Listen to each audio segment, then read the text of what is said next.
Lucas, Kabanata 11. At siya'y pumasok at nagdaan sa Jericho, at narito, isang lalaki na tinatawag sa pangalan Sakeo, at siya'y isang puno ng mga maniningil ng buwis, at siya'y mayaman, at pinagpipilitan niyang makita si Jesus kung sino kaya siya, at hindi mangyari, dahil sa maraming tao, sapagkat siya'y pandak.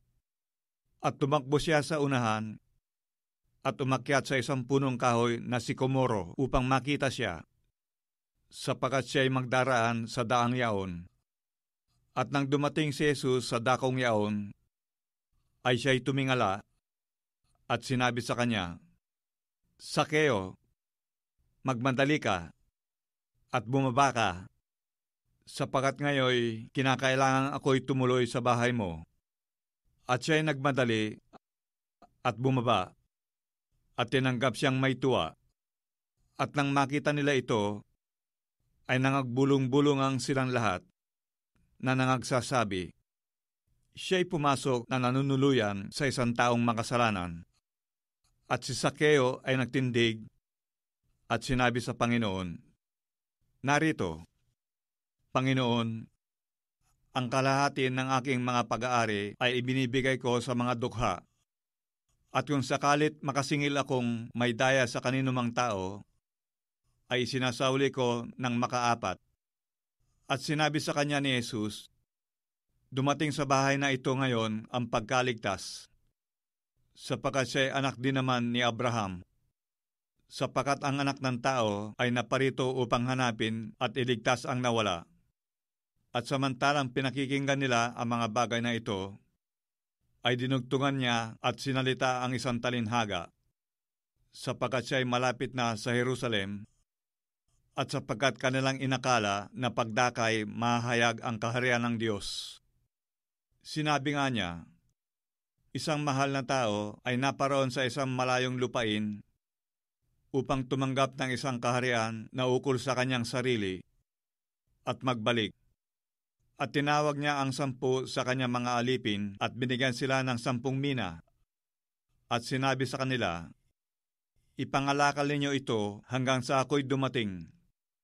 Datapwat kinapupuotan siya ng kanyang mga mamamayan at ipinahabol siya sa isang sugo na nagsasabi, "Ayaw kami na ang taong ito'y maghari pa sa amin."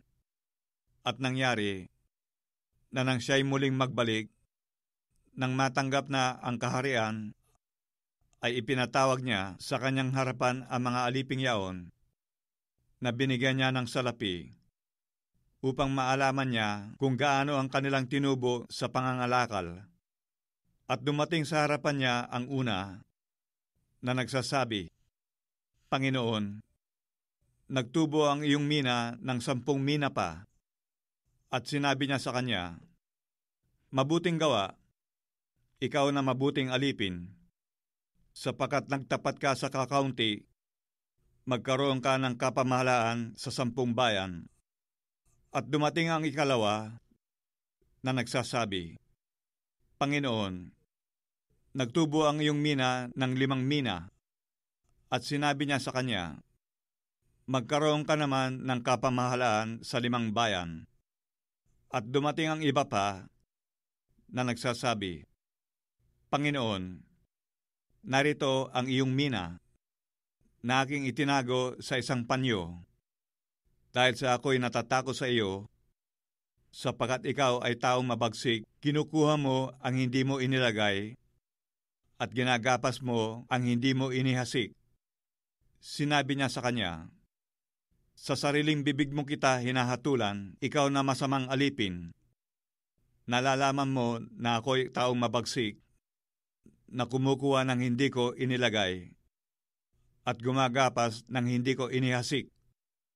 Kung gayon, bakit hindi mo inilagay ang salapi ko sa bangko, at nang sa aking pagbalik ay mahingi ko yaong pati ng tinubo?" At sinabi niya sa mga nahaharap, "Alisin ninyo sa kanya ang mina, at ibigay ninyo sa may 10 mina." At sinabi nila sa kanya, "Panginoon, siya'y mayroong 10 mina. Sinasabi ko sa inyo, nabibigyan ang bawat mayroon, datapwat ang wala, pati nang nasa kanya ay aalisin sa kanya. Datapwat itong aking mga kaaway, na ayaw na ako'y maghari sa kanila, ay dalhin ninyo rito at patayin ninyo sila sa harapan ko. At nang masabi niyang gayon, ay nagpatuloy siya sa unahan na umahon sa Jerusalem. At nangyari na nang siya'y malapit na sa Betpahe at Betanya, sa bundok na tinatawag na Ulibo, ay sinugo niya ang 2 sa kanyang mga alagad, na sinasabi, "Magsiyaong kayo sa inyong lakad sa katapat na nayon. Sa pagpasok ninyo roon, ay masusumpungan ninyo ang isang nakatali na batang asno, na hindi pa nasasakyan ng sinumang tao. Kalagin ninyo siya at dalhin ninyo siya rito. At kung may sinumang tumanong sa inyo, bakit ninyo kinakalag iyan? Ganito ang inyong sasabihin, kinakailangan siya ng Panginoon." At nagsiparoon ang mga sugo at nasumpungan ng ayon na sinabi niya sa kanila. At nang kinakalag nila ang batang asno, ay sinabi sa kanila ng mga may-ari niyaon, "Bakit kinakalag ninyo ang batang asno?" At sinabi nila, kinakailangan siya ng Panginoon. At dinala nila siya kay Jesus, at inilagay nila ang kanilang mga damit sa ibabaw ng batang asno, at isinakay nila si Jesus sa ibabaw noon. At samantalang siya'y lumalakad, ay inilalatag nila ang kanilang mga damit sa daan.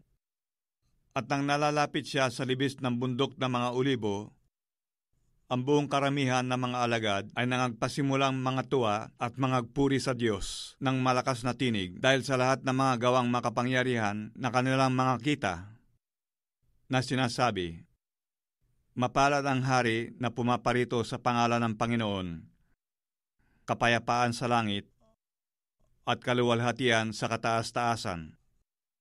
At ilan sa mga Pariseo na mula sa karamihan ay nangagsabi sa kanya, "Guro, sawayin mo ang iyong mga alagad." At sumagot siya at nagsabi, "Sinasabi ko sa inyo na kung hindi mangagsiimik ang mga ito, ang mga bato'y sisigaw." At nang malapit na siya, nakita niya ang bayan, at ito'y kanyang tinanggisan, na sinasabi, "Kung sa araw na ito ay nakilala mo sana sa iyong sarili ang mga bagay na nauukol sa iyong kapayapaan, datapwat ngayoy pawang nangatatago sa inyong mga mata, sapagkat darating sa iyo ang mga araw nababakuran ka ng kuta ng mga kaaway mo, at kukubkubin ka, at gigipitin ka sa magkabi-kabila, at ilulugso ka sa lupa, at ang mga anak mo na nasa loob mo, at sa iyo hindi sila mag-iiwan ng bato sa ibabaw ng kapwa bato, sapagkat hindi mo nakikilala ang panahon ng sa iyo'y pagdalaw."